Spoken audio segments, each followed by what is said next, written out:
Chers amis, bonjour et quel bonheur de vous retrouver pour cette nouvelle revue de presse de 7 jours sur Terre en cette semaine du 24 février 2026. Vous l'aurez deviné, cette semaine, il sera question de grands dossiers. On a 3 grands dossiers de préparés pour vous. Ensuite, on aura l'opportunité de couvrir plusieurs nouvelles périphériques qui sont toutes aussi fascinantes les unes que les autres. En passant, aujourd'hui, je ne me permettrai surtout pas de flotter par-dessus ces nouvelles parce qu'elles sont vraiment importantes. On commence avec nos 3 grands dossiers. La défaite de Trump en Cour suprême, bien sûr. C'est un coup de tonnerre à l'échelle internationale. Ces violences et affrontements au Mexique qui retiennent actuellement beaucoup l'attention et bien sûr cette frappe imminente des États-Unis sur l'Iran dans les prochains jours ou prochaines heures. On aura l'opportunité d'y revenir dans quelques moments. On commence avec, bien sûr, cette décision stupéfiante, surprenante, il faut le dire, de la part de la Cour suprême de prendre posture contre Donald Trump dans sa politique tarifaire. Je devrais peut-être pas dire surprenante parce qu'un certain nombre de personnes quand même anticipaient la possibilité que la Cour suprême se positionne contre cette politique tarifaire dans sa décision. Cela étant dit, il est important de relever à quel point, depuis le début du mandat de Donald Trump, la Cour suprême s'était abstenue, était sortie de son chemin pour ne pas intervenir et contraindre les actions du président Trump. Est-ce que c'était parce qu'on craignait le retour de flamme? Une chose est sûre, Trump est en colère aujourd'hui de par la décision de la Cour suprême et c'est probablement le plus gros revers de ces 2 mandats à la présidence jusqu'ici. Alors que la Cour suprême estime que Trump a illégalement utilisé son pouvoir exécutif pour imposer des droits de douane mondiaux. Maintenant, en réponse immédiatement, il faut le dire, le président Trump nous affirme qu'il y aura un nouveau tarif additionnel d'environ 15% qui sera imposé en remplacement de ces tarifs perdus. C'était donc la première réaction de Donald Trump, alors que la Cour suprême a déclaré vendredi illégaux de nombreux droits de douane imposés par Trump, infligeant un camouflet cinglant à un pilier essentiel du programme économique du président. Par un arrêt rendu à 6-3, la Cour suprême a jugé qu'une loi de 77 conçue pour faire face aux situations d'urgence nationale ne justifiait pas juridiquement la plupart des droits de douane imposés par l'administration Trump à des pays du monde. C'est la première fois que la Cour invalide une mesure prise par Trump durant son second mandat. Lors d'une conférence de presse, Trump a fustigé les juges qui ont statué contre lui, les qualifiant de honte pour la nation et affirmant que cette décision avait encouragé à mettre en œuvre des alternatives très efficaces aux tarifs douaniers déclarés illégaux. Trump a immédiatement annoncé son intention d'instaurer un nouveau droit de douane de base mondial de 10% en vertu de l'article 122 de la loi de 74 sur le commerce qui l'autorise à imposer des droits de douane pour une durée de 150 jours. Là-dessus, il vaut la peine de s'arrêter un instant. On sait déjà au cours des dernières heures que ce fameux droit de base mondial de 10% ne sera pas de 10% mais bien de 15% et on sait également ce qu'implique, si on veut, cette autorisation pour 150 jours. Ce que Trump espère manifestement, c'est que le Congrès américain lui donne l'environnement, lui crée l'environnement législatif, lui donne les outils nécessaires pour imposer des tarifs. Soyons clairs, ce que dit la Cour suprême aujourd'hui, c'est pas Trump est un pas fin, un méchant, ça n'a pas de sens ce qu'il fait, c'est pas une question morale. Ce que dit la Cour suprême, c'est vraiment au niveau procédural, au niveau de la méthode qui a été employée. Trump, la loi en question ne donne pas l'autorité au président d'imposer des tarifs. Alors, c'est un peu une invitation au Congrès à passer une nouvelle loi qui, elle, pourrait peut-être élargir les pouvoirs tarifaires, si on veut, du président en matière de politique commerciale. Cela étant dit, on a 150 jours.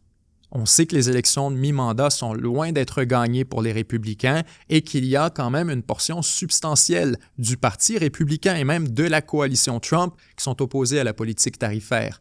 Alors donc, il est fort possible que ces fameux droits de 15% pour une durée de 150 jours, ce soit la fin des politiques tarifaires de Donald Trump. Peut-être essaiera-t-il d'en réimposer par d'autres moyens, d'autres méthodes, mais il est fort possible qu'on n'ait plus tout simplement les coudées franches au niveau législatif. Ce que vient de faire la Cour suprême, c'est extrêmement grave aussi par rapport au levier de pouvoir de Donald Trump. On se souvient quand même depuis le premier mandat, mais additionnellement, surtout dans le deuxième, c'est particulièrement intense.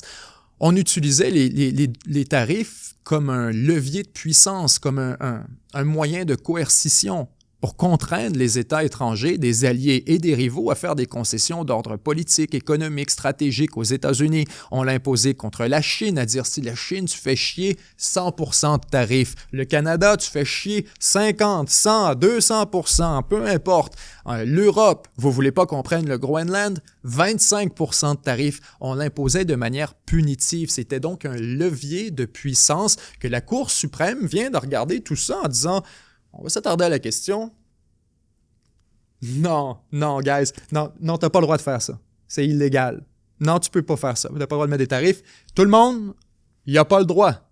OK? Juste clarifier, à partir de maintenant, il peut pas faire ça. Trump se tient dans le milieu de cette équation. Les conséquences sont très graves. Conséquences sont graves d'abord à l'échelle des États-Unis, parce que ça veut dire qu'on n'a pas disons, bon, au niveau de la politique de Trump, il y avait quand même une raison pour laquelle on avait déployé les tarifs, pour laquelle on le prétextait. On disait qu'on voulait ramener les entreprises aux États-Unis. On disait qu'on voulait ramener le potentiel industriel, qu'on voulait ramener des emplois, qu'on voulait essentiellement aussi récupérer beaucoup de l'autonomie stratégique qui avait été perdue de par l'exportation de toutes ces manufactures et tous ces procédés manufacturiers, industriels partout à travers le monde. On se disait, on ne fabrique plus rien, c'est grave, il faut qu'on ramène tout ça. Alors, au-delà de la dimension internationale, l'agenda politique de Trump aux États-Unis s'est remis en doute sérieusement, du moins un de ses leviers pour accomplir tout ça. Et il faut le dire, ces fameux tarifs avaient permis effectivement de sécuriser des investissements majeurs, où Trump disait à Nvidia, vous faites chier, si vous ne construisez pas une usine aux États-Unis, une fabrique ici, même chose avec ASML, même chose avec TSMC, on disait, si vous ne vous bâtissez pas aux États-Unis, il y aura un tarif. Et le tarif va sérieusement manger dans vos profits et dans vos parts de marché et ce sera problématique. Alors donc, vous aviez des manufacturiers d'automobiles, des BMW, des Mercedes-Benz qui décidaient de s'installer aux États-Unis, pas parce que le soleil est plus beau qu'en Allemagne, mais parce qu'il n'y avait pas de tarif à surmonter, qu'on pouvait déverser la production dans un des plus gros marchés de consommateurs de la planète. Alors donc, ce levier est perdu pour le marché américain, pour la politique économique de Trump. Additionnellement, pour ce qui est du levier de puissance, de contraindre les autres à faire ce qu'on veut. Et ça va avoir des conséquences géopolitiques extrêmement graves. Comme je vous le disais, qu'est-ce qui faisait que les États-Unis étaient en mesure d'avancer comme ça leurs intérêts un peu partout à travers le monde de manière rapide et on pourrait le dire, décomplexée? C'est parce qu'ils avaient aussi accès aux tarifs. Parce que personne ne veut perdre l'accès à leur marché, pouvaient faire flotter la menace d'un 5-10% et obtenir peu importe ce qu'ils voulaient. Alors on pense notamment non seulement aux concessions de nature politique, stratégique, mais aussi aux concessions de nature économique. Les États-Unis ont obtenu des ententes commerciales hautement favorables. On en parlait ici à la revue de presse, alors que, toujours par la même méthode, autrement dit, on arrivait avec un 50, 60, 100%, un tarif déraisonnable qui n'avait aucun sens. Et une fois que ce tarif déraisonnable avec aucun sens est imposé, naturellement, le gouvernement en question voulait le faire lever. Et on commençait une négociation avec les États-Unis, de dire 40% c'est trop haut, on serait prêt à prendre 10 ou 15%. Jamais il aurait accepté 15% au départ. S'il avait mis 15%, il aurait tout fait pour les faire lever. Mais Trump avait exagéré. Et donc, c'était cette politique de l'intolérable et de l'indésirable, les forçant à faire des concessions qui étaient certes indésirables, mais on a vu l'Europe, le Japon, la Corée du Sud, etc., tous faire des ententes désavantageuses pour eux, en se bouchant le nez et en acceptant de signer du bout des mains comme ça. Et tout le monde avait honte de signer. Mais on se disait que c'était le prix à payer pour faire lever les fameux tarifs. Là, for fuck's sake, vous avez la Cour suprême des États-Unis qui dit « Guys, il n'y avait pas le droit de faire ça. C'est tout invalide. Tout ça, c'est invalide. Il n'y a pas le droit d'imposer des tarifs. Mais vous avez accepté des ententes commerciales. Et là, je dis vous, j'ai les Européens, j'ai le Canada, j'ai tout le monde. Vous, nous, les cabochons, on a accepté des ententes commerciales avec un gun sur la tempe qui s'avérait être un fusil à l'eau. Alors là-dessus aussi, il y a des conséquences extrêmement graves. Et déjà, vous avez des gens qui demandent des clarifications. Les Européens, notamment, qui font... il arrive quoi avec notre entente? Est-ce que ça tient encore? Et eux-mêmes ne veulent pas que ça tienne. Parce que si c'est un fusil à l'eau, on aurait négocié autrement. Et donc, vous avez les Européens déjà aujourd'hui qui demandent des clarifications et qui nous disent déjà qu'ils mettent l'entente sur la glace. On gèle tout ça. Attends un peu, là, ça tient plus. Si t'as pas de balle dans ton fusil, fuck you, on va pas se mettre à genoux puis te vider nos poches. Pourquoi on ferait ça? Alors la logique de négociation vient complètement d'être renversée, non seulement au niveau commercial, mais aussi au niveau stratégique. Comment est-ce qu'on faisait pour contraindre la Chine? Par exemple, très bon exemple, la merde est pognée avec l'Iran. Pourquoi vous pensez que la Chine reste en dehors de tout ça? Puis le Venezuela, puis Cuba. C'est que la Chine a besoin du marché nord-américain, puis qu'elle n'est pas imbécile, elle n'est pas conne, elle savait très bien ce qui allait se passer. Si tu vas te mettre le doigt à Cuba, au Venezuela ou en Iran, Trump va te larguer une tonne de tarifs sur la tête. Et les Chinois ne seront pas plus avancés. Ça ne sert à rien d'envoyer un sac de riz à Cuba si c'est pour te rapporter des tarifs de 25-50% en échange puis de briser les roues de l'économie chinoise. La Chine ne voulait pas sortir de son chemin pour venir en aide de personne. Là, vous venez de dire à voix haute, la Cour suprême, encore une fois, qui crie dans un porte-voix, « Il n'a pas le droit. Il ne peut pas faire ça. Négocier avec lui, il ne peut pas faire ça. » Les Chinois sont morts de rire. Qu'est-ce qui les empêche maintenant de venir en aide à l'Iran? Une des mesures qui avait été dite par Trump, c'est là, quiconque qui achète ou qui vend ou qui fait de la business avec Cuba, le Venezuela ou même l'Iran, on vous met des tarifs secondaires. Pas sur l'Iran, sur les pays qui font de la business avec l'Iran. Tout ça, ça vient de sauter. Le levier américain qui permettait de tenir tout le monde en ligne vient d'être nullifié. Alors, c'est beaucoup plus que juste une question de tarif, guys. C'est le pouvoir américain, littéralement, qui vient d'être dilué. C'est un fusil à l'eau. Alors, oui, la question de la géopolitique va être extrêmement intéressante, là, à savoir comment les Américains vont se réajuster à cette perte de levier de pouvoir où soudainement, oui, vous contrôlez l'économie mondiale, but it's fucking pointless. Ça sert à rien. Vous pouvez rien faire avec. Fut-il un temps, on se disait, il contrôle l'économie mondiale et il imposait tellement rarement des tarifs et des sanctions que c'était jamais vraiment testé à la Cour suprême. Ça franchissait jamais vraiment le barème de la controverse. On imposait ça sur la Corée du Nord, sur la Russie en guerre, etc. Là, on découvre que, short des sanctions, les Américains n'ont pas l'outil tarifaire. Ou du moins, oui, mais ça passe par le Congrès. La game vient de se compliquer et Trump, essentiellement, vient de se faire montrer la limite du pouvoir exécutif du président. Naturellement, Trump n'accepte pas en passant cette décision de la Cour suprême et nous dit déjà aujourd'hui « fuck you ». Ce que la Cour suprême est en train de me dire, c'est pas que j'ai pas le droit, c'est que j'ai pris le mauvais outil. Et c'est pas faux. Donc, je vous annonce déjà que je vais utiliser un nouvel outil et qu'on va essayer de se donner essentiellement des moyens alternatifs. Et ce que Trump nous dit pour mettre des tarifs encore plus odieux.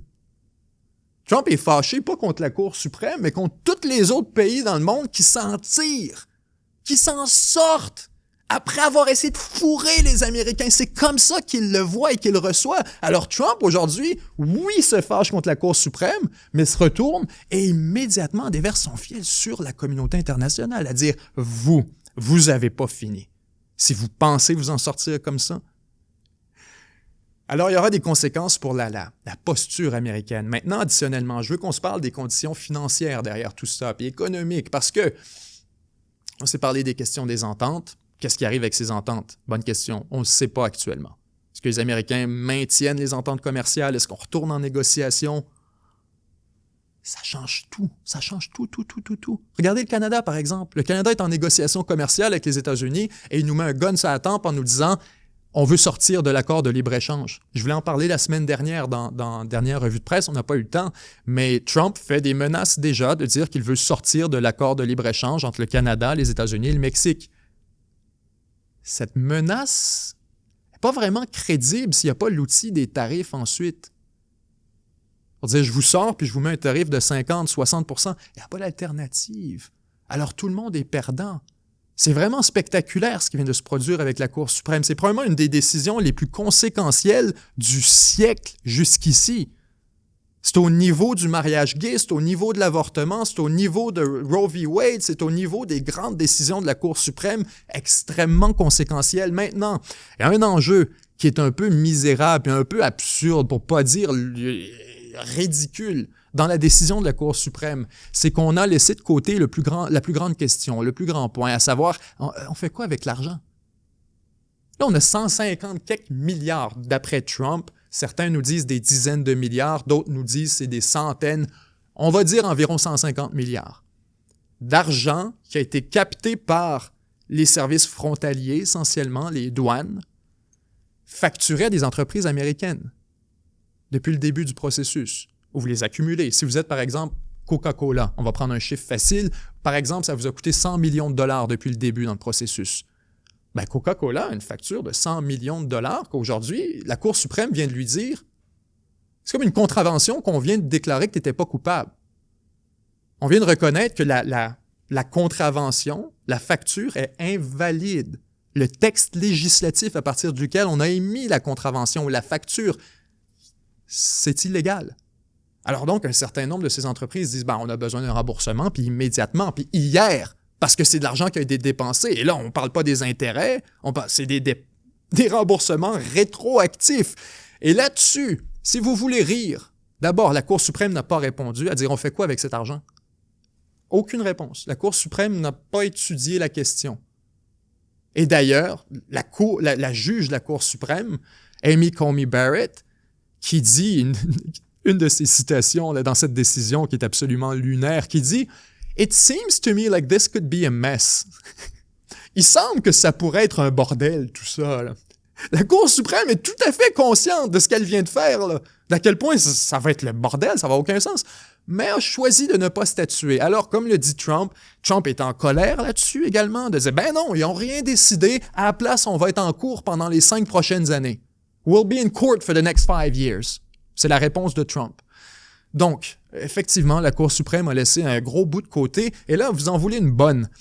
Vous avez un certain nombre de compagnies, notamment Coca-Cola, on prend pour exemple, puisque c'est un bon exemple. On va dire un 100 millions de dollars en exemple, c'est un chiffre rond facile à prendre. Disons 100 millions de dollars qu'ils ont payé en tarif. Eux, ils mettent ça dans leurs dépenses, puis on oublie ça. Là. C'est de l'argent payé. OK, c'est beau. C'est comme si vous ayez traversé la frontière américaine, puis qu'on vous chargeait, je sais pas, 80 dollars pour prendre une photo, peu importe, de passeport ou whatever. On vous chargeait un frais administratif, et vous le payez, vous vous posez pas la question, vous allez faire votre voyage, vous revenez, et dans quelques mois, quelqu'un cogne à votre porte en vous disant « Bonjour, je représente telle firme d'avocats. On pense que le frais qui vous a été chargé à la frontière, ça va être illégalisé par la Cour suprême. On pense qu'ils vont nous dire que c'est invalide puis que le gouvernement n'avait pas le droit de faire ça. Est-ce que si on vous donne 20 dollars maintenant, vous seriez prêt à nous vendre votre dette? » C'est quelle dette? Ben nous, on va faire la demande en votre nom pour le 80 dollars. On ne sait pas si on va l'avoir, mais si on l'a, on le garde, puis on vous donne juste un 20 en attendant. Beaucoup de gens diraient oui. Pour vous, cette dépense-là est loin derrière. Ça fait des mois que vous avez traversé. Vous ne pensez plus à ça. Votre voyage est fait. La dépense est faite. La même chose s'est passée avec les tarifs douaniers. Coca-Cola dépense son argent, ne se pose pas la question. Éventuellement, Cantor Fitzgerald, la firme de Howard Lutnick et de ses fils, qui cogne à la porte de toutes ces entreprises qui paient des tarifs et qui dit, vous savez quoi? On pense qu'il y a une petite chance que la Cour suprême annule la politique tarifaire et donc que vous pourriez être remboursable. On vous donnerait 20 millions tout de suite contre une quittance, puis en échange, ce que nous, on obtient, c'est votre droit sur la dette de 100 millions. Vous, le gain, c'est que vous obtenez 20 millions immédiatement. Vous n'avez aucune idée de ce qui va se passer avec la Cour. On parle des trucs qui se sont faits pendant des mois. Alors, Cantor Fitzgerald a acheté la dette de tous ceux qui avaient payé des droits de douane depuis des mois à coût de centaines de millions de dollars. Et là, aujourd'hui, la firme de Howard Lutnick, le secrétaire au commerce des États-Unis de Donald Trump, est sur le point de faire des centaines de millions de dollars en profit sur la décision de la Cour suprême parce qu'ils ont racheté la dette de tout le monde, en anticipant que toute cette loi serait illégale de toute manière. C'est un niveau de corruption qui est assez incroyable. C'est assez spectaculaire, il n'y a pas d'autre manière de le dire, parce qu'on anticipait tellement que ça allait être illégal qu'on en était à acheter la dette à cents on the dollar dans l'anticipation qu'on serait remboursé sur la totalité. Alors, c'est vous dire à quel point justement cette décision était, si on veut, judiciarisée, mais aussi financiarisée du côté des États-Unis. On nous promet maintenant un nouveau tarif de 15 % et on aura certainement des développements au cours des prochains jours par rapport aux ententes commerciales. Est-ce que ça tient? Est-ce que ça tombe? Qu'est-ce qui nous reste? On se déplace maintenant du côté du Mexique, alors que, il faut le dire, les dernières heures ont été extrêmement mouvementées. Dimanche, le gouvernement a lancé une opération pour arrêter, on pourrait le dire, essentiellement le Ben Laden du Mexique, le criminel le plus recherché du pays, un criminel qu'on appelle El Mencho, de par son surnom, le chef du cartel de Jalisco. Ce chef de cartel était donc visé par une opération pour l'arrêter par l'armée mexicaine, une opération, il faut le dire, conjointe avec l'armée américaine. Les forces armées américaines qui auraient fourni notamment des renseignements, de l'information, essentiellement qui auraient pointé l'armée mexicaine dans la direction d'El Mencho en disant « Si vous n'y allez pas, c'est nous qui va y aller ». Et donc, l'armée mexicaine a lancé une opération pour l'arrestation d'El Mencho et ça a très mal tourné. El Mencho aurait été blessé pendant l'opération et on aurait constaté sa mort durant le déplacement vers l'hôpital. Et naturellement, l'opération pour son arrestation et par extension son décès subséquent ont causé un retour de flamme assez spectaculaire de la part du cartel de Jalisco, mais même plus largement à travers le Mexique entier, alors que manifestement, un certain nombre de groupes armés ou de cartels se sont mobilisés et ont collaboré ensemble pour mener une opération largement symbolique. Un signal qu'on voulait lancer au gouvernement mexicain. Ce à quoi on assiste, chers amis, c'est un peu une négociation, de la communication à ciel ouvert, alors qu'on a décidé de montrer au gouvernement mexicain qu'il avait franchi une ligne rouge. On fait ensemble la lecture d'un article de Al Jazeera. L'assassinat de Nemesio Rubén Oseguera Cervantes, chef du cartel de Jalisco Nouvelle Génération au Mexique, également connu sous le nom d'El Mencho, qui était en fuite depuis longtemps, a déclenché une vague de violence à travers le pays, plongeant certaines régions dans le chaos. À la tête d'un des réseaux criminels mexicains à l'expansion la plus rapide, cet homme de 59 ans était tristement célèbre pour le trafic de fentanyl, de méthamphétamine et de cocaïne vers les États-Unis, tout en orchestrant des attaques audacieuses contre des représentants du gouvernement. Cette résistance a atteint son point de rupture dimanche lors d'une opération militaire à haut risque dans la ville de Tapalpa. El Mencho a été tué lors d'une fusillade dans son état natal de Jalisco alors que l'armée mexicaine tentait de l'arrêter. La riposte fut immédiate. Dès que la nouvelle de l'opération se répandit, une vague de violence coordonnée déferla sur le pays, touchant au moins 20 des 32 États mexicains. Ça, c'est une précision qu'on se doit absolument d'apporter parce qu'on entend beaucoup parler des événements du côté de la côte ouest du Mexique, mais il s'avère en fait que les violences ont touché 20 des 32 États mexicains. Alors, c'est essentiellement un mouvement quasi national et non pas seulement régional. Dans tout le pays, des membres présumés de groupes organisés ont incendié des bus et des commerces, érigé des barrages routiers enflammés. Pour ceux pris entre les feux, la rapidité du chaos a rappelé l'étendue du pouvoir des cartels. La peur qui persiste dans la société est accablante. C'est à ce moment qu'on réalise l'immense pouvoir de ces organisations, car elles peuvent faire s'effondrer une ville en quelques minutes. On nous dit qu'au niveau des transports, les entrées, la sortie de la ville, tous les services essentiels sont perturbés. Aller à l'hôpital, faire ses courses, commander à manger, ce serait le chaos total. Pendant ce temps, bien sûr, l'ambassade des États-Unis a émis une alerte de sécurité pour ses ressortissants, en les invitant essentiellement à rester chez eux. Même chose pour ce qui est du gouvernement mexicain qui dit à tout le monde « Restez à la maison, c'est un code rouge le temps qu'on puisse stabiliser la situation ». Un certain nombre également de transporteurs internationaux, notamment américains, canadiens, mais aussi européens, qui ont suspendu les liaisons vers les aéroports régionaux, de peur, bien sûr, qu'on soit accueilli par des mauvaises personnes à l'atterrissage. On comprend que les installations stratégiques sont hautement convoitées dans ce genre d'escalade violente et les cartels pourraient essayer de saisir un certain nombre de ces installations. On pense à des ponts, à des aéroports, à des usines de production énergétique, etc. On assiste à un certain niveau de coordination également à l'intérieur de ces cartels au Mexique. Et c'est justement, en passant, il vaut la peine de le mentionner, ce qui a invité l'armée mexicaine à agir là-dessus. C'est parce que depuis un certain moment, on répétait constamment que le gouvernement mexicain n'en faisait pas assez pour contraindre les opérations des cartels. Les Américains ne tolèrent absolument pas, bien sûr, qu'un État à la frontière soit un cartel à ciel ouvert, essentiellement une zone criminalisée, contrôlée par des groupes de narcotrafiquants. On n'accepte pas ça pour des réseaux de sécurité, de géopolitique et d'économie, absolument pas. Et donc, on commençait à lancer le signal aux Mexicains que si on ne faisait pas suffisamment pour justement freiner ces cartels, les Américains commenceraient à s'impliquer plus directement. Et c'est en réponse à cette pression que le gouvernement mexicain a lancé l'opération contre El Mencho. Ça peut sembler contre-intuitif ou paradoxal, parce que normalement, on laisserait justement tranquilles ces fameux chefs de cartel de peur d'une escalade comme celle à laquelle on assiste actuellement. Donc, les actions du gouvernement américain en invitant les Mexicains à agir un peu plus audacieusement contre les cartels ont indirectement mené à la situation actuelle. Maintenant, ne soyons pas naïfs, les Américains ne laisseront pas les Mexicains dans la merde dans l'éventualité où la situation dégénère avec les cartels. On a non seulement parce qu'on a une amitié avec le Mexique, on s'entend, mais surtout en raison des prérogatives stratégiques et géopolitiques. On veut intervenir à Cuba parce que ça nous fait chier d'avoir un État dans l'hémisphère ouest qui n'est pas directement aligné avec les intérêts américains. On a retiré Maduro pour essentiellement les mêmes raisons. Croyez-vous vraiment qu'on va permettre l'existence d'un État narco-criminel aux frontières des États-Unis?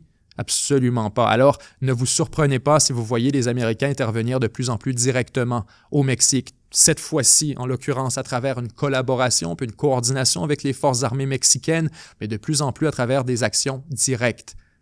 On aurait pu voir des avions américains être directement intervenus dans cette opération pour El Mencho. On aurait également pu voir des troupes américaines sur le terrain. Il ne faudrait vraiment pas s'en surprendre. Le grand problème pour ce qui est de l'armée mexicaine et de l'armée, de la police mexicaine et des forces anti-narcotiques, c'est que vous avez un certain niveau de corruption et de pénétration. Essentiellement, les cartels ont noyauté les forces de sécurité et sont capables d'avoir un avertissement d'avance, peu importe lorsqu'il y a une opération majeure ou lorsqu'il y a une tentative de prendre un chef ou quoi que ce soit. C'est vraiment une première qu'on est en mesure d'agir de la sorte en toute impunité ou presque, où on ressort avec un nombre de blessés relativement limité et c'est probablement pour ça que le cartel a réagi aussi vivement. On a été pris par surprise. Et donc, ne soyez pas surpris si les Américains se mettent à intervenir plus directement et qu'on envoie sur place une police ou une armée qu'on estime moins corruptible, en ayant un corps armé étranger qui arrive avec un salaire supérieur, qui arrive avec des conditions supérieures, qui retourne à la maison à la fin de son déploiement.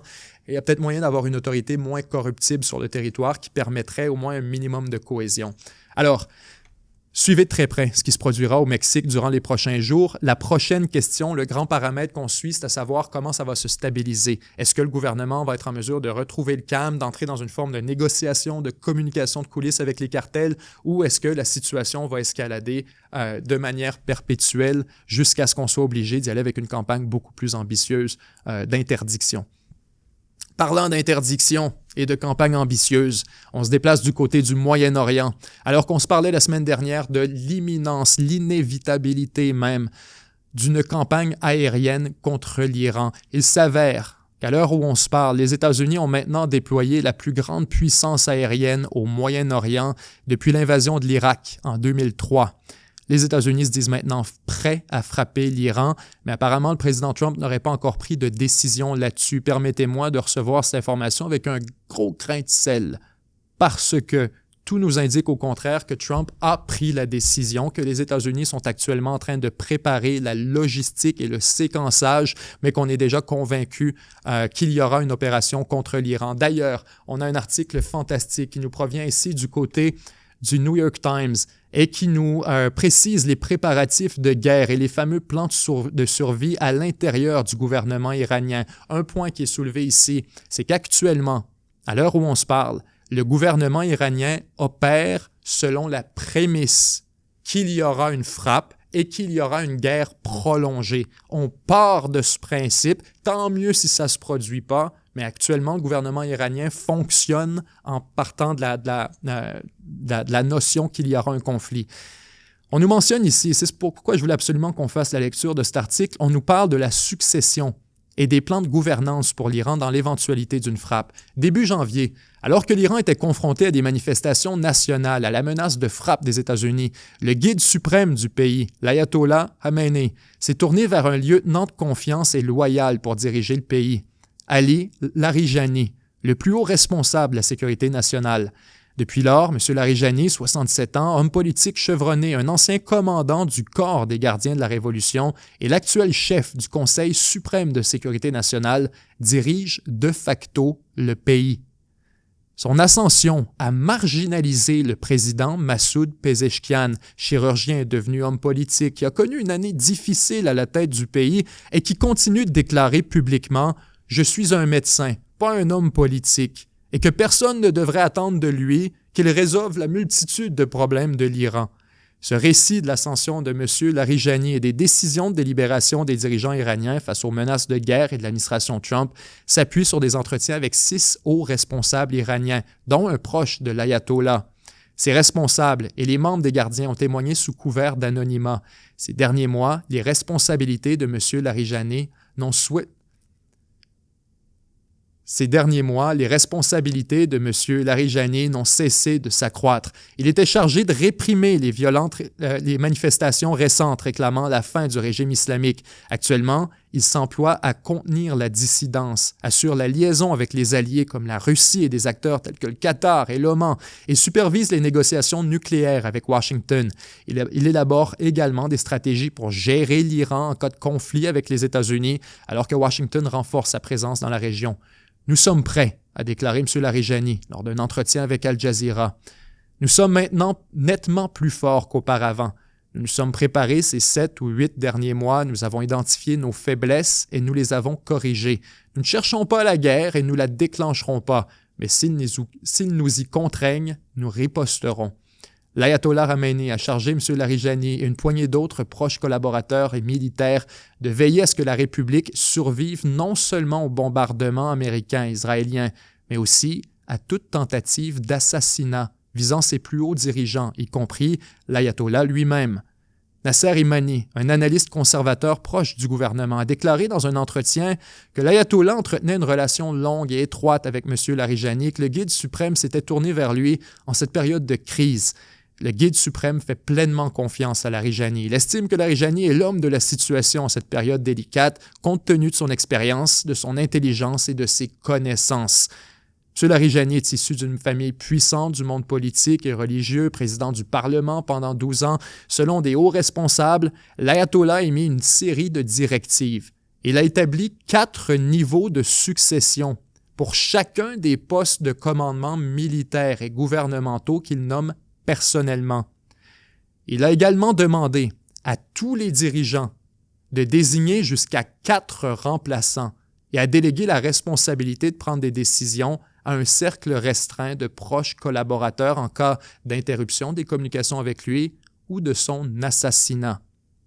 Alors qu'il était caché en juin dernier durant la guerre de 12 jours, l'ayatollah a nommé 3 candidats à sa succession. Leur identité n'a jamais été révélée publiquement, mais M. Larijani n'en fait certainement pas partie, car il n'est pas un haut dignitaire chiite, une condition essentielle pour tout successeur. Essentiellement, ce n'est pas un religieux. Pour être ayatollah, il faudra avoir une certaine crédibilité religieuse, puis même une compétence à cet égard. M. Larijani est beaucoup plus, si on veut, un militaire ou un civil près des cercles politiques. Ce qui est intéressant dans cet article, un premier point, c'est qu'on nous révèle effectivement que l'Iran opère comme si une attaque était imminente. Additionnellement, que l'ayatollah a déjà désigné 3 successeurs, mais encore plus qu'on se prépare vraiment à une frappe de décapitation, une frappe qui pourrait viser tous les officiers de haut niveau de l'armée iranienne et du gouvernement. Alors, on invite d'abord du côté de l'ayatollah à avoir des remplaçants, mais aussi tous ceux qui sont proches du gouvernement de nommer eux-mêmes jusqu'à 4 remplaçants, en prenant pour acquis que certains d'entre eux pourraient être éliminés à travers les bombardements israélo-américains. Alors, on se prépare ici vraiment à une opération militaire de longue haleine. On apprend également l'existence, d'une certaine manière, d'un très proche de l'ayatollah, M. Ali Larijani, qui aurait surpassé le président Massoud Pezeshkian dans, si on veut, dans la pyramide de leadership du gouvernement iranien. Certes, l'ayatollah est toujours au sommet, mais il aurait nommé entre lui-même et Massoud Pezeshkian, le président du pays, M. Ali Larijani, qui serait essentiellement une extension du pouvoir religieux, une extension de l'ayatollah qui servirait, si on veut, à mener la gestion quotidienne du pays et des opérations militaires par-dessus le président, ce qui est quand même extrême. Et on a un point là-dessus que je veux absolument qu'on relève par rapport à Larijani versus Pezeshkian. Juste ici, au cours du dernier mois, la visibilité de M. Larijani a explosé, tandis que celle de M. Pezeshkian a diminué. Larijani s'est rendu à Moscou pour s'entretenir avec le président russe Poutine et a rencontré des dirigeants du Moyen-Orient entre ses réunions avec les négociateurs américains et iraniens sur le nucléaire. Il a accordé de longues interviews télévisées à des médias iraniens et étrangers plus fréquemment que le président et publie régulièrement du contenu sur les réseaux sociaux, comme des photos de lui prenant des selfies avec les Iraniens, visitant un lieu de culte ou saluant la foule depuis la porte d'un avion. De son côté, M. Pezeshkian semble résigné à déléguer son autorité à M. Larijani. Le président a déclaré dans une réunion du cabinet avoir suggéré à M. Larijani de lever les restrictions d'Internet, car celles-ci nuisaient au commerce électronique. Cet aveu, pour le moins surprenant, démontre que même le président devait parfois faire appel à M. Larijani pour obtenir des résultats.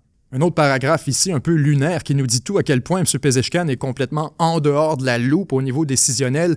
Soucieux d'éviter tout malentendu, les deux responsables ont indiqué que le ministre des Affaires étrangères, M. Arachi, avait téléphoné au président iranien pour lui demander s'il pouvait entrer en contact avec M. Witkoff, le président, le négociateur des États-Unis. Le président Pezeshkian a répondu qu'il n'en savait rien et qu'il fallait appeler M. Larijani pour obtenir une autorisation.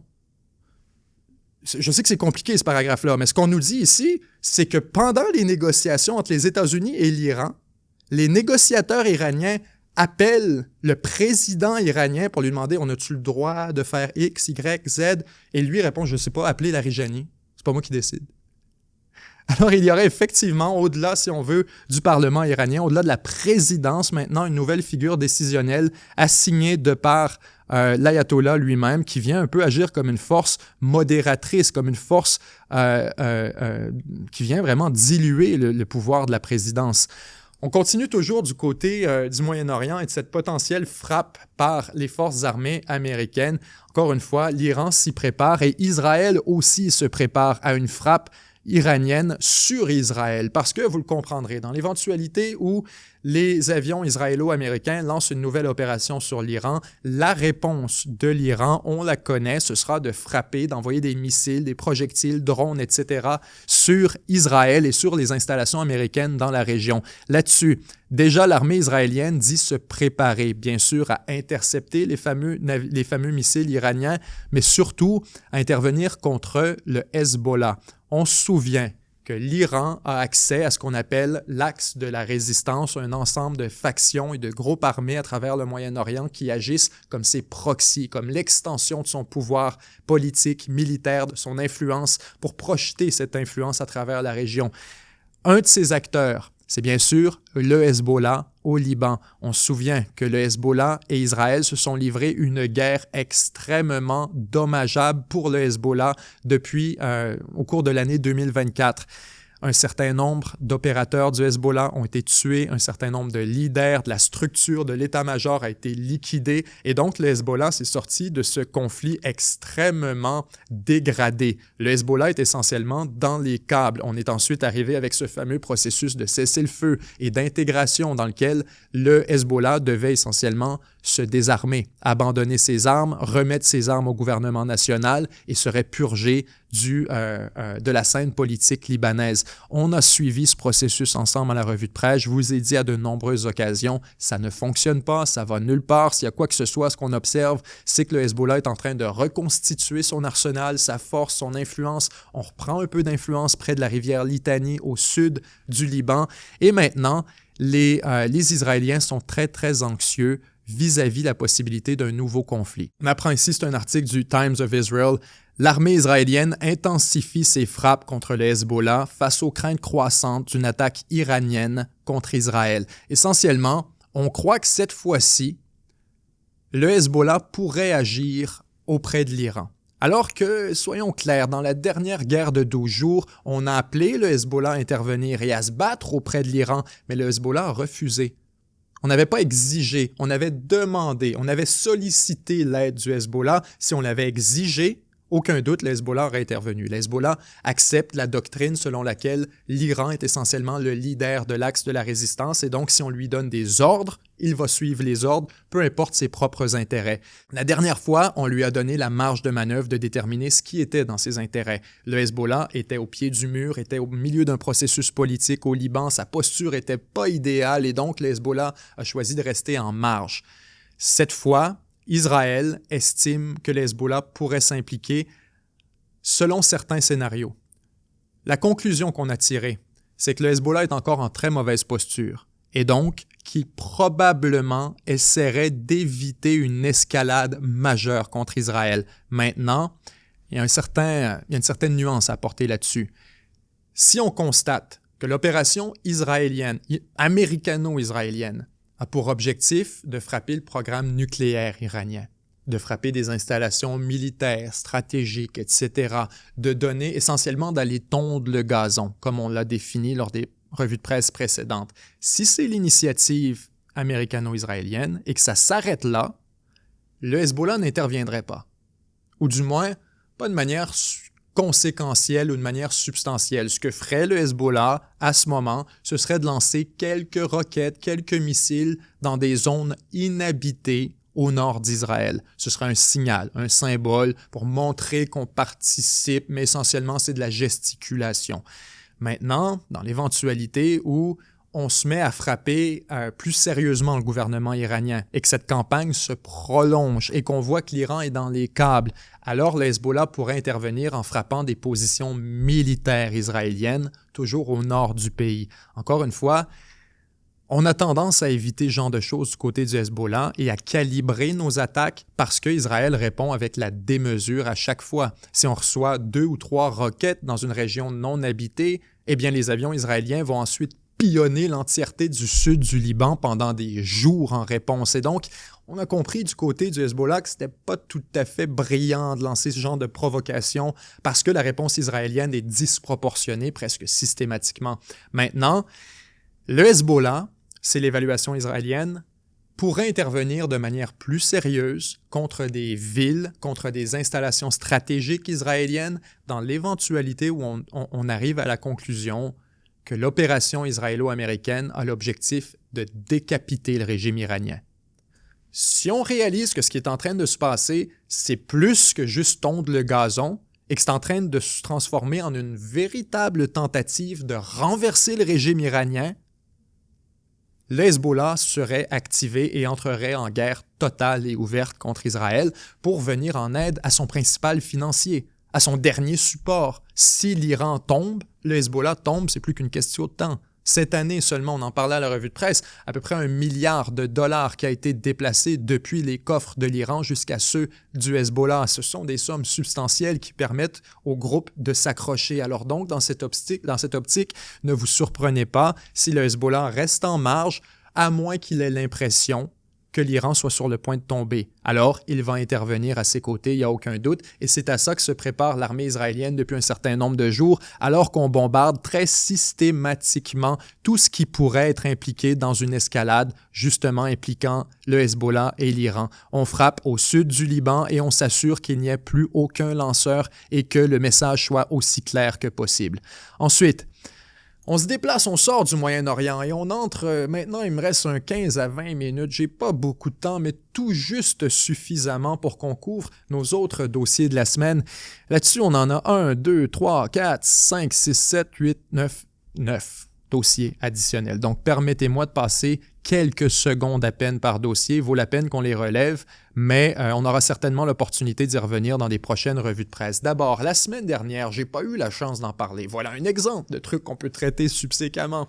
Mark Carney qui construit actuellement une méga alliance commerciale anti-Trump, alors que le premier ministre canadien mène des discussions avec l'Union européenne et un important bloc commercial indo-pacifique. Ce qu'on entend par là, c'est le fameux TPP, le Trans-Pacific Partnership, le partenariat transpacifique, le TPP, TPP qui se voulait essentiellement un accord commercial dont faisaient partie les États-Unis en passant. Si je me souviens bien, ça avait été initié par Barack Obama qui voulait une nouvelle entente commerciale entre beaucoup des pays qui étaient alignés avec le Pacifique, ou du moins qui avaient accès au Pacifique. On se disait, on va créer cette énorme zone commerciale. Pourquoi? Apporter un contrepoids à la Chine.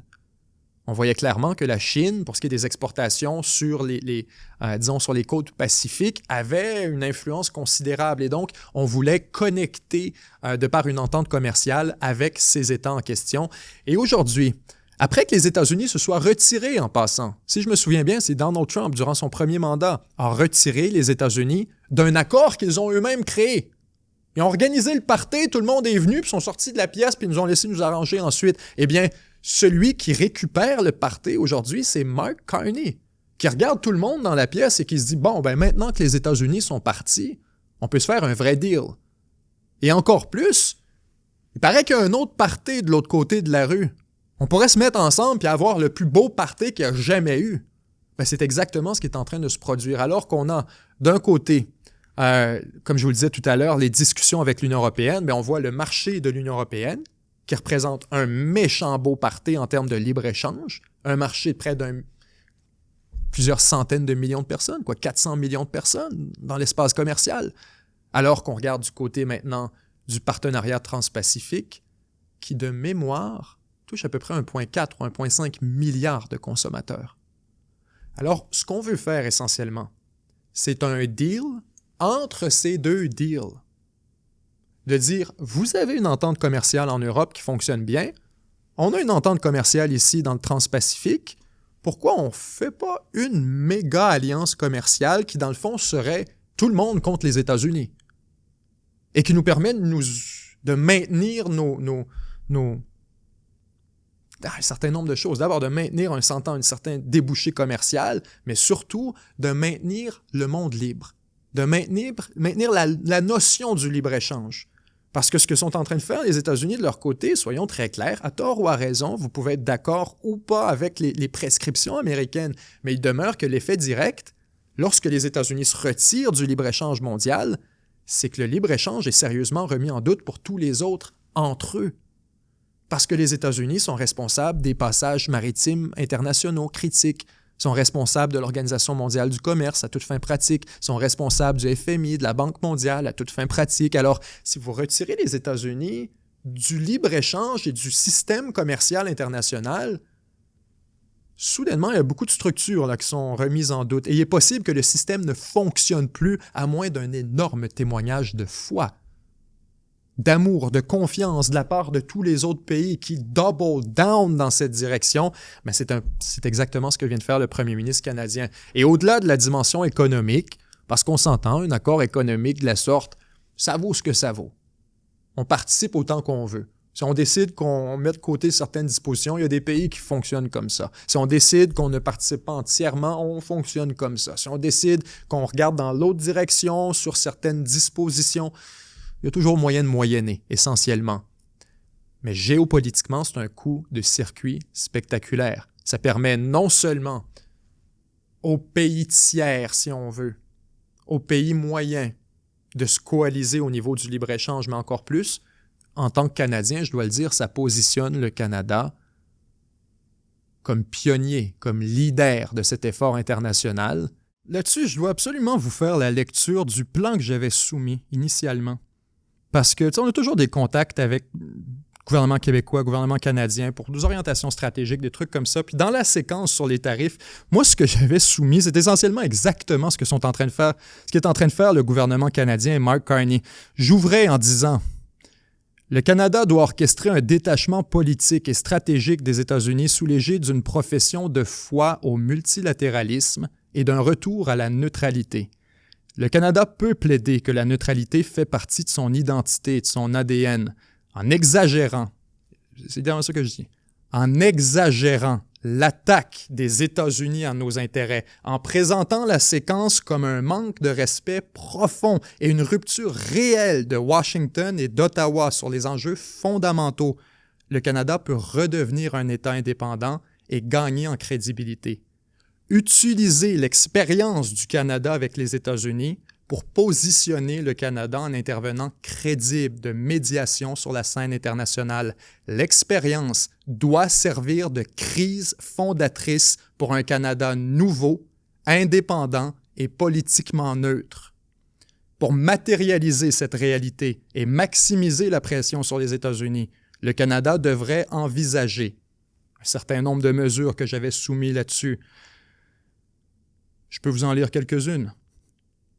Créer des forums internationaux qui excluent les États-Unis. C'est exactement ce qu'on est en train de faire. Créer une alliance défensive en dehors de l'OTAN avec les pays scandinaves. Exactement ce qu'on est en train de faire. Former un groupe d'achat international qui cherche à réduire les produits américains. Exactement ce qu'on est en train de faire avec le Buy European. Abandonner l'achat des F-35. Ils ne l'ont pas fait. Organiser un sommet sur les échanges commerciaux qui exclut les États-Unis. C'est exactement ce qu'on est en train de faire. Alors, il y a un certain nombre de mesures, là, je vous en avais mis en masse, mais essentiellement, le pitch que je faisais au gouvernement canadien, c'était de dire, on doit utiliser ça. On doit justement, tout le monde a vu la séquence, que le Canada fait rire de lui par son plus gros partenaire. Quelle opportunité incroyable. Le Canada doit utiliser ça, dire, vous voyez, on ne peut plus jamais être un caniche des États-Unis. Plus jamais. Cette crise-là va créer un Canada nouveau. À partir de maintenant, on va être le leader de la troisième voie. Parce qu'on a été victime de ça. Et c'est exactement l'orientation que le gouvernement canadien est en train de prendre. Alors, vous me permettrez d'être extrêmement indulgent quand je vois des trucs comme ça pour le Canada, parce que même de ma posture très critique envers Ottawa, de souverainiste qui passe mon temps à être en colère vis-à-vis le manque le refus de volonté d'exister d'Ottawa, mais je dois reconnaître qu'on a été essentiellement dans la direction de mes propres recommandations. Fait que là-dessus, je me garde une gêne pour critiquer. On continue du côté, toujours au niveau, encore une fois, des États-Unis, puis de la question commerciale. On parlait justement du Buy European Act. C'était prévisible. En fait, si vous voulez ma prédiction là-dessus, puis là, je me garde une gêne, je trouve que ça fait déjà quelques secondes là, que je me pète les bretelles là-dessus, je vais me garder une gêne. Mais on vous l'avait dit dans la dernière vidéo sur l'OTAN, sur 7 jours sur Terre. Quel était le constat qu'on relevait dans cette vidéo? Noir sur blanc. Je disais, attention, maintenant que l'OTAN est tombé, les pays européens vont essayer de construire leur propre architecture sécuritaire et par extension leur propre complexe militaro-industriel. On voudra fabriquer nos propres armes.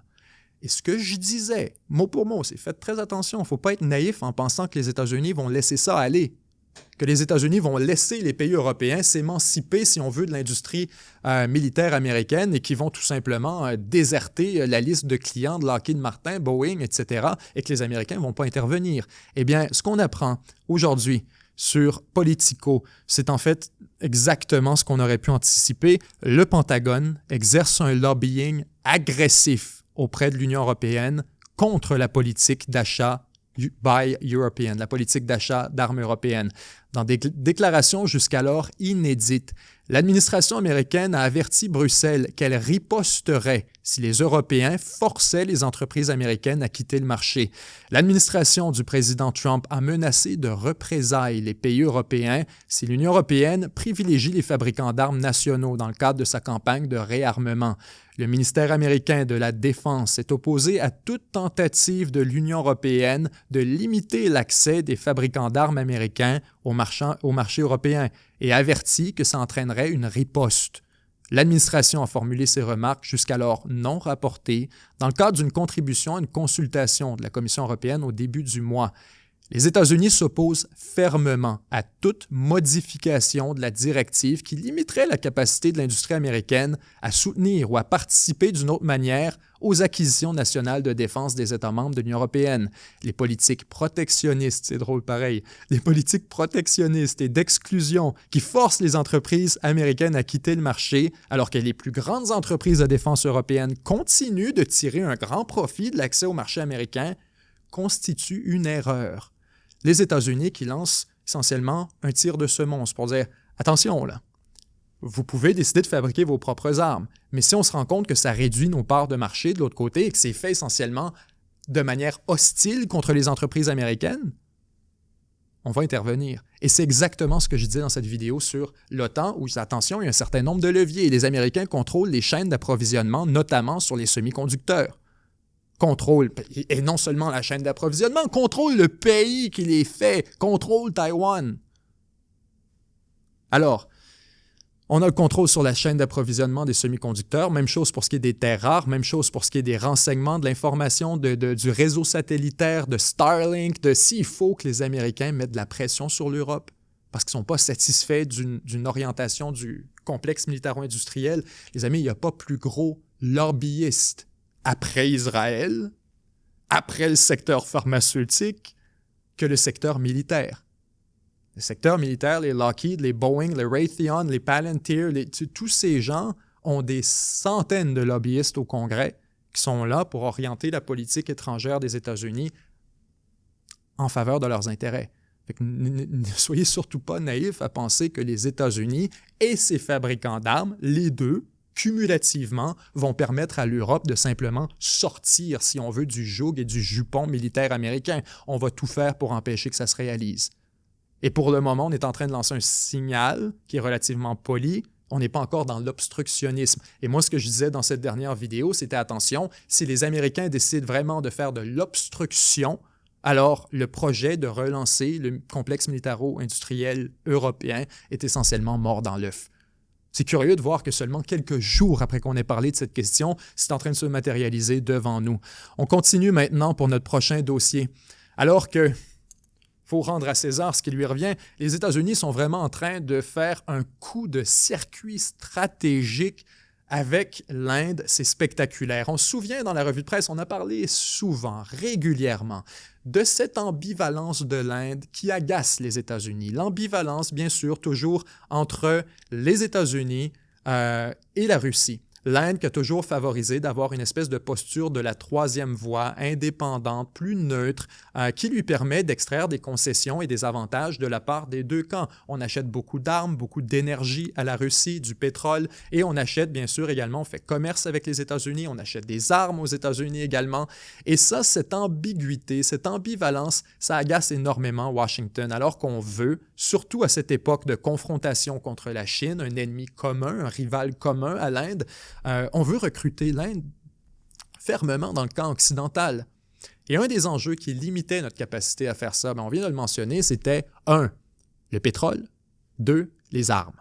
L'Inde voulait absolument avoir accès à du pétrole en grande quantité, du pétrole lourd, qui pourrait être exploité par son industrie et permettre, si on veut, l'avancement rapide de son économie, alors qu'on est en train, autant que possible, d'industrialiser l'Inde. On est dans un processus vraiment, on est au pivot entre, si on veut, un pays du tiers-monde et un pays de premier ordre, où on est en mesure tranquillement de produire nos propres automobiles, d'avoir une indépendance alimentaire, d'avoir des institutions qui sont de plus en plus solides, une démocratie très mature. On est en train en Inde d'obtenir vraiment un certain nombre d'avantages là-dessus. Et donc, le pétrole russe est extrêmement important dans ce pivot. Il permet d'avoir de l'énergie abordable, abondante, en très grande quantité, de manière prévisible. Maintenant, les Américains essaient de faire d'une pierre deux coups, alors qu'on a fermé le robinet du pétrole vénézuélien, qui lui allait largement en Chine. Ben là, vous avez beaucoup de pétrole depuis le Venezuela qui cherche une destination. Certes, les États-Unis vont en absorber un peu, mais on comprend qu'il y a une opportunité soudainement. Et ce qu'on apprend, c'est qu'en coulisses, les États-Unis sont en négociation avec l'Inde pour racheter le pétrole du Venezuela.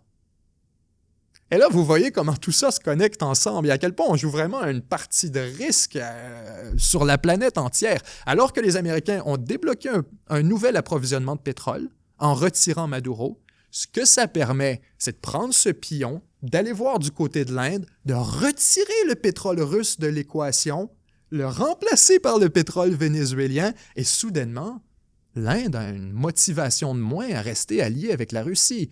Et encore plus, on ajoute un effet encore plus là-dessus, c'est vraiment faire tuer quatre oiseaux avec une seule pierre.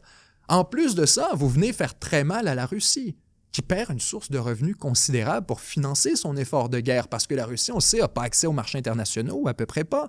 Et la manière dont on exporte le pétrole russe actuellement, c'est beaucoup à travers la fameuse flotte de l'ombre. et on envoie ces navires vers l'Inde. L'Inde, on a des navires qui quittent les côtes indiennes, qui vont s'accoster en eau internationale avec les navires russes. On a une opération très dangereuse en passant, dans laquelle on transfère le pétrole sur un navire indien. Le navire indien arrive à port en Inde et on lui pose la question, mais de où vient ce pétrole? Hein, quoi? Quel pétrole? On ne sait jamais d'où ça vient. On ne sait pas trop qui nous a... Non. Parce que c'est arrivé en eau internationale. Et donc, le pétrole russe se retrouve comme ça à financer la machine de guerre de la Russie contre l'Ukraine à travers les achats de l'Inde. Et c'est pourquoi les Américains mettaient beaucoup de pression sur l'Inde pour qu'elle arrête tout ça. Maintenant, l'Inde n'avait pas d'alternative et c'était un peu là que la négociation tombait dans l'impasse. Les Américains viennent de fournir une solution à dire « You know what? J'en ai du pétrole pour vous. J'en ai du pétrole qui appartient à notre équipe. Alors, pourquoi pas acheter celui-là au lieu d'acheter celui des Russes ou encore d'un adversaire stratégique? » Voilà une négociation absolument spectaculaire qui nous en dit long aussi sur comment fonctionne la géopolitique. Hein. On se dit, faire un geste comme ça aux Caraïbes vient un peu d'avoir des conséquences à l'échelle internationale et de manière vraiment exceptionnelle. D'ailleurs, parlant de gestes qui ont des conséquences à l'échelle internationale, vous avez toujours le blocus américain qui étrangle Cuba. Alors que, un article du New York Times cette semaine nous détaille un peu l'état des choses. On parlait la semaine dernière de la pression énorme qui était mise sur Cuba de par ce blocus américain. Maintenant, les choses sont vraiment en train de se dégrader à vitesse grand V. Cuba fait face au premier blocus effectif imposé par les États-Unis depuis la crise des missiles de Cuba et manque rapidement de carburant, ce qui pousse le pays vers une crise humanitaire et son gouvernement au bord de l'effondrement, selon une analyse du New York Times. Les pétroliers cubains ont à peine quitté les côtes de l'île depuis des mois. Les pays alliés riches en pétrole ont interrompu leur livraison ou refusé de leur porter secours. L'armée américaine a raisonné des navires qui approvisionnaient Cuba et ces derniers jours, les navires sillonnant la mer des Caraïbes à la recherche de carburant pour Cuba sont rentrés bredouilles ou ont été interceptés par les autorités américaines. La semaine dernière, un pétrolier en provenance de Cuba a consommé du carburant pendant 5 jours pour atteindre le port de Curaçao avant de repartir à vide, selon les données de suivi des navires. Bien que le président Trump se soit engagé à stopper toute livraison de pétrole à Cuba, son administration s'est abstenue de qualifier sa politique de blocus. Et il y a une raison en passant, c'est parce qu'un blocus maritime est un acte de guerre. Alors que ce qu'on fait actuellement, on dit « Non, on lance des sanctions internationales. » La réalité, c'est que ça fonctionne comme un blocus. On empêche tous les navires d'approvisionner Cuba et on force vraiment le régime à s'effondrer de lui-même, ou plutôt à être dans une posture qui l'amènerait à négocier. Le mois dernier, Trump a signé un décret menaçant d'imposer des droits de douane aux pays fournissant du pétrole à Cuba. Encore une fois, cette disposition pourrait être remise en doute par la décision de la Cour suprême. Cette mesure a réussi à dissuader d'autres nations, comme le Mexique, de prendre des mesures. Dans le même temps, le plus important déploiement militaire américain dans les Caraïbes depuis des décennies patrouille les eaux entourant l'île après avoir bloqué les cargaisons de pétrole à destination et en provenance du Venezuela. Et selon un responsable américain qui a parlé sous couvert d'anonymat, l'interception par les gardes-côtes de pétroliers se dirigeant vers Cuba la semaine dernière s'inscrivait dans le cadre d'un blocus que l'administration Trump n'a pas encore annoncé. Parmi nous, observateurs de longue date de Cuba, nous avons toujours résisté à l'utilisation du mot « blocus ». Mais il s'agit bel et bien d'un blocus. La Maison-Blanche a refusé de commenter. Une porte-parole du gouvernement cubain n'a pas répondu à notre demande. L'ONU a critiqué la politique américaine. Elle semble également mettre à rude épreuve le gouvernement communiste de l'île. Depuis la crise des missiles de Cuba, c'est la mesure la plus importante. Le gouvernement américain a qualifié sa politique de 62 de quarantaine afin d'éviter le terme blocus, qui pourrait être juridiquement interprété effectivement comme un acte de guerre. L'administration Trump a également évité d'utiliser le terme blocus. Alors, on est ici toujours en négociation avec le gouvernement cubain. Ce qu'on comprend, c'est qu'on est passé d'une contrainte, si on veut, un peu lousse autour de l'île, à vraiment un blocus maritime complet et total qu'on refuse de nommer comme tel pour des raisons essentiellement de droit international. Les États-Unis sont actuellement en rupture claire, flagrante et évidente du droit international. On pose un acte de guerre sans avoir fait une déclaration de guerre en bonne et due forme. C'est donc noir sur blanc. On a affaire à un crime de la part du gouvernement américain contre le peuple cubain, contre le gouvernement cubain. Maintenant, qui va intervenir? Entre vous et moi, il existe un seul policier sur la planète et il a essentiellement déserté ses fonctions. On se déplace maintenant du côté, rapidement, du Moyen-Orient. Et j'y rapidement. On va dire rapidement parce que j'ai 2 nouvelles ici sur lesquelles on va flotter en quelques secondes. 3 nouvelles, pardon. Je vais la déplacer de ce côté-ci. Alors que, d'un côté, une déclaration du Mike Huckabee. Mike Huckabee était déjà un peu un oiseau spécial lorsqu'il était un politicien républicain, américain, conventionnel. On l'a nommé ambassadeur des États-Unis à Israël. Et depuis ce temps, honnêtement, il est sur son X parce que c'est probablement le plus sioniste des politiciens américains avec Ted Cruz, etc. Il est absolument sur son X. Il est à la bonne place, mais il multiplie les déclarations qui embarrassent le gouvernement américain parce que justement, il est tellement favorable à Israël qui a un peu disqualifié les États-Unis de tout processus de médiation de par la diplomatie. L'ambassadeur est essentiellement un amateur de l'État d'Israël. Cette semaine, Mike Huckabee a fait une déclaration complètement lunaire, est vraiment tombé dans un piège, en fait, parce qu'en plus, c'était dans une entrevue avec Tucker Carlson, qui allait à Israël pour le piéger. C'était même pas subtil. Il y avait conflit entre Tucker Carlson et Mike Huckabee sur X, Twitter. L'un envoie paître le suivant, et etc. Éventuellement, Mike Huckabee de dire « Bon, ben quand à dire des trucs comme ça, pourquoi tu viens pas à Israël me poser des questions directement? » Tucker Carlson de dire « Ben, pas de problème, je vais aller te voir. » Tucker s'est rendu à l'aéroport Ben Gurion, à Israël. N'en est pas sorti, d'ailleurs, en passant. L'entrevue s'est tenue dans l'aéroport. Apparemment, Tucker Carlson ne se sentait pas à l'aise de sortir de l'installation en tant que telle. Donc, on a l'interview, et dans l'interview, Tucker vraiment fait un piège à Mike Huckabee en lui disant « Quelle est votre position sur les questions bibliques là, par rapport à qu'est-ce que Israël? » Et dans cette entrevue, il y a une déclaration qui est lunaire parce que Tucker Carlson, encore une fois, fait un piège à Mike Huckabee et lui demande « Vous savez, dans la Bible, on dit qu'Israël aurait en théorie le droit à la terre entre l'Euphrate et le Nil. » Et là, je vous invite à regarder une carte du Moyen-Orient parce qu'essentiellement, ce que disait Tucker à Mike Huckabee, c'est, tu sais, si c'est vrai, il y aurait essentiellement droit à tout le Moyen-Orient, ou presque. Et Mike Huckabee de répondre « Absolument. S'ils veulent tout prendre, ce serait correct avec nous. » Mike Huckabee de reconnaître directement les revendications de l'État d'Israël. Carlson a expliqué à Huckabee que le verset biblique promettait cette terre aux descendants d'Abraham, y compris la région située entre le fleuve Euphrate en Irak et le fleuve Nil en Égypte.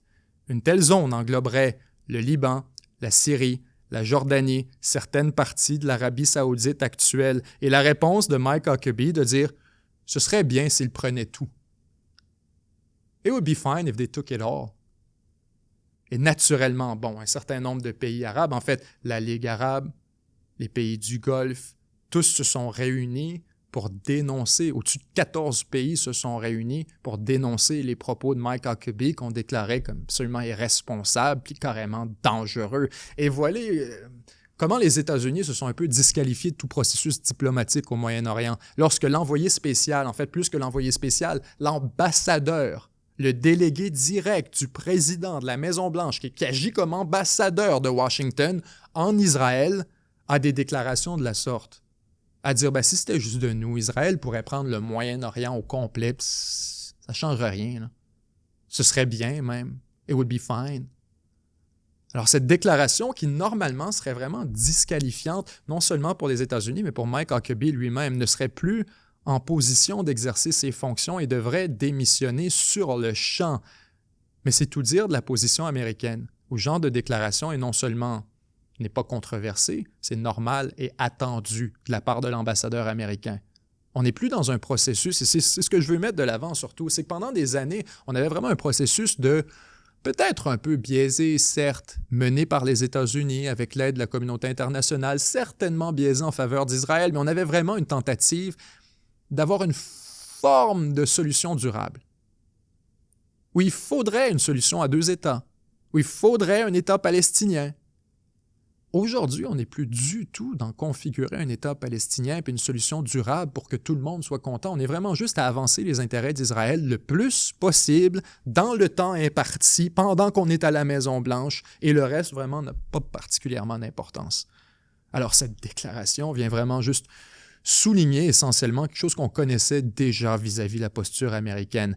L'Arabie saoudite, de son côté, notre histoire complètement ridicule, alors que les États-Unis sont au beau milieu d'une négociation ardue avec l'Iran pour l'empêcher d'enrichir de l'uranium. On apprend maintenant que l'Arabie saoudite, dans une entente avec les États-Unis, aurait obtenu le droit d'enrichir de l'uranium pour son programme nucléaire. Alors, on fait des cadeaux à l'Arabie saoudite qu'actuellement on interdit à l'Iran. L'Arabie saoudite pourrait disposer d'une forme d'enrichissement d'uranium au sein du royaume, dans le cadre d'un accord nucléaire proposé avec les États-Unis. Il faut le dire, c'est qu'on avait une stipulation dans cette entente qui avait été proposée qui interdisait toute forme d'enrichissement d'uranium à l'intérieur de l'Arabie saoudite, et on a retiré cette stipulation. Alors, il n'y a rien qui nous dit noir sur blanc, l'Arabie saoudite, mais pourquoi on l'a retiré? Pourquoi on ne l'interdit pas explicitement? Il semble qu'effectivement, on est en train de mettre la table pour un programme nucléaire saoudien qui serait capable de faire qui aurait sa propre capacité d'enrichissement d'uranium. Toujours au Moyen-Orient, très rapidement là-dessus, encore une fois en quelques secondes, l'armée américaine qui se retire entièrement de la Syrie. On a parlé dans les dernières semaines de ce mouvement alors que le gouvernement syrien impose son autorité sur l'entièreté du territoire. On est en train tranquillement de consolider la place, surtout au nord vis-à-vis les Kurdes.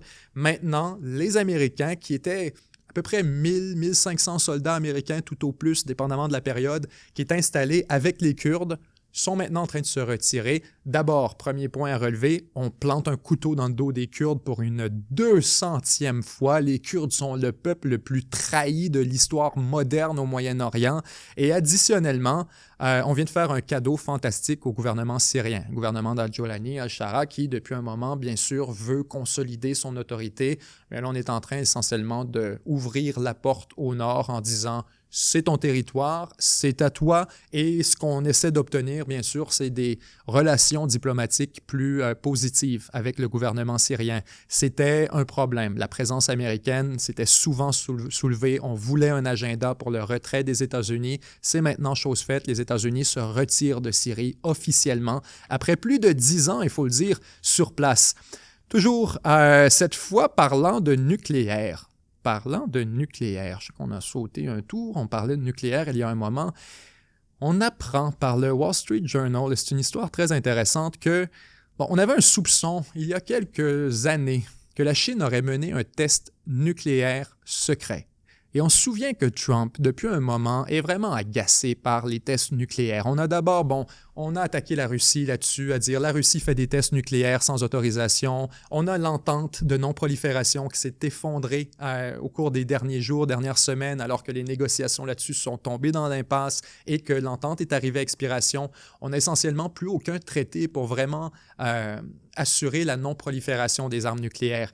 Et ça, Trump en parle constamment en disant, vous savez quoi, on est dû pour une nouvelle entente, mais il faut absolument que la prochaine entente inclue la Chine parce que ce sont des crosseurs. Parce qu'à chaque fois qu'on regarde dans l'autre direction, ils sont en train de faire des tests nucléaires. À chaque fois qu'ils ont l'opportunité de construire, d'agrandir leur capacité sous des prétextes artificiels, ils le font. Construisent des silos, conduisent des installations essentiellement de survivabilité, alors que ce sont des silos nucléaires, clairement. Et donc les États-Unis, qui aujourd'hui durcissent leurs accusations, selon lesquelles la Chine aurait mené un essai nucléaire en secret il y a maintenant quelques années. Des données sismiques indiquent une explosion dans le nord-ouest de la Chine. Les États-Unis ont présenté mardi de nouvelles données sismiques pour étayer leurs récentes allégations selon lesquelles la Chine aurait secrètement procédé à des essais nucléaires de faible puissance, contestant ainsi l'insistance de Pékin à respecter scrupuleusement un accord international interdisant les explosions nucléaires. Un haut responsable du département d'État a déclaré qu'une station de surveillance sismique au Kazakhstan avait détecté un séisme de magnitude 2,75 le 22 juin 2020. Les États-Unis ont accusé la Chine d'avoir mené à cette date un essai nucléaire clandestin de faible puissance. Nous savons que la Chine a procédé à un essai nucléaire. a déclaré Christopher Ya, secrétaire d'État adjoint. Il a précisé que l'explosion probable s'était produite près de Lop Nor, dans le nord-ouest de la Chine, site qui sert depuis longtemps de principal centre d'essai nucléaire chinois.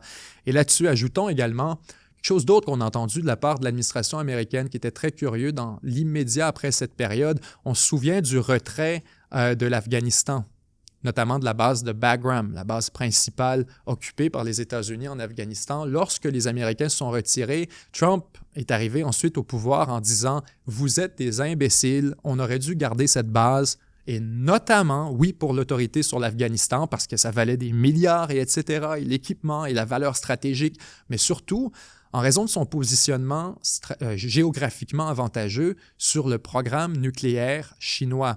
Trump ouvertement disait, vous savez, les Chinois font des tests nucléaires juste à côté dans le désert, ça nous permettrait de mieux observer ces fameux tests.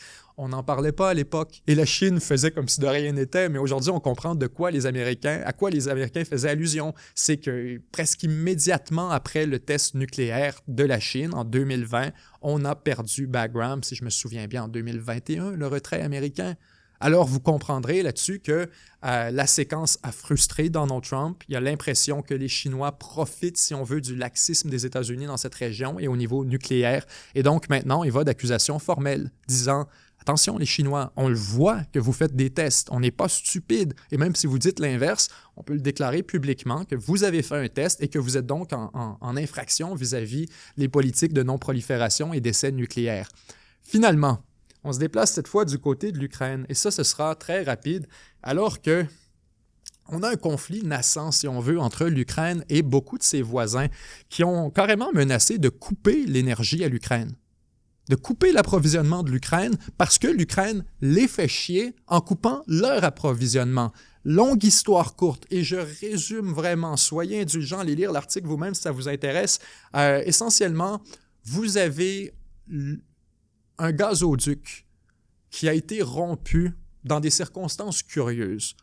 Les Russes disent que ce sont les Ukrainiens disent que ce sont les Russes, mais la rupture de ce gazoduc a essentiellement laissé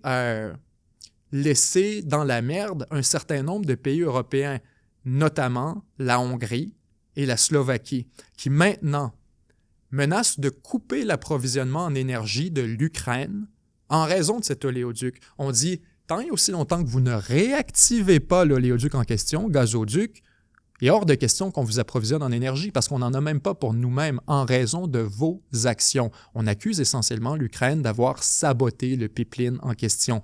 Les deux pays s'affrontent suite à une interruption du trafic de l'oléoduc russe Druzhba ou Amitié qui traverse l'Ukraine. Kiev affirme que cette interruption a été provoquée par une attaque russe. Le premier ministre hongrois a déclaré mercredi que son pays suspendrait les livraisons de diesel à l'Ukraine jusqu'à ce que Kiev remette en service l'oléoduc. Le premier ministre de la Slovaquie, Robert Fico, a emboîté le pas et a menacé de couper l'électricité à l'Ukraine. Son gouvernement a annoncé que la raffinerie de Slovnaft cesserait d'exporter du diesel vers l'Ukraine. Ces pays représentent plus de 60% des importations d'électricité de l'Ukraine en janvier. Les Ukrainiens dépendent du diesel pour alimenter les générateurs de secours qui permettent aux foyers et aux entreprises de continuer à fonctionner pendant les coupures de courant. Orban et Fico ont accusé l'Ukraine de retarder la réouverture de l'oléoduc afin de faire pression sur les pays pour qu'ils acceptent sa candidature auprès de l'Union européenne. Essentiellement que l'Ukraine utiliserait le fameux pipeline comme un levier et un point de pression, un jeton de négociation avec les deux pays européens qui actuellement retiennent sa candidature, notamment la Slovaquie et la Hongrie. Les deux n'acceptent pas du tout le chantage de la part de l'Ukraine et disent si c'est pour être comme ça, ben nous aussi on te coupe l'électricité. Donc aucun doute que ce à quoi on va assister au cours des prochaines semaines, prochains jours, c'est un effort de médiation de la part des États-Unis, des puissances régionales européennes, France, Allemagne, l'Union européenne, Bruxelles elle-même, pour essayer un peu d'aplatir ces plis entre l'Ukraine et ses partenaires, ses pays limitrophes. Alors donc, ça fait pas mal de tout pour notre revue de presse d'aujourd'hui. Comme je vous le disais tout à l'heure, on avait ces grands dossiers absolument à couvrir et je suis très heureux de voir qu'on a eu la chance, l'opportunité de couvrir l'entièreté de nos autres dossiers périphériques aujourd'hui. Alors, chers amis, merci d'avoir fait partie de cet exercice avec nous. On se retrouve la semaine prochaine, même heure, même endroit, pour une nouvelle revue de presse de 7 jours sur Terre. C'était Benjamin Tremblay. À très bientôt. Je vous aime. Semez l'amour, partagez l'espoir. Bye bye.